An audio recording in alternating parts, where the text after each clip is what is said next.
Have you ever wondered how your heart can influence your thoughts? According to Dr. Joe Dispenza, the heart is not just a pump, it plays a crucial role in our brain's functioning and our reality. This connection is known as heart intelligence.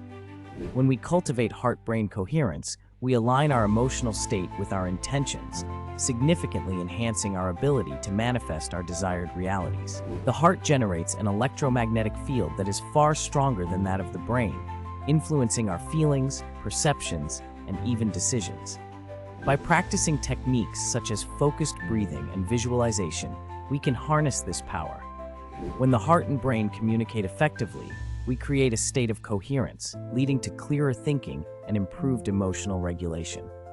This state allows us to shift from survival mode to creation, where our thoughts and feelings align with our goals.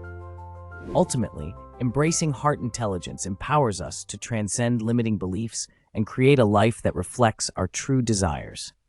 By tapping into this profound connection, we can transform our internal and external worlds, manifesting the extraordinary.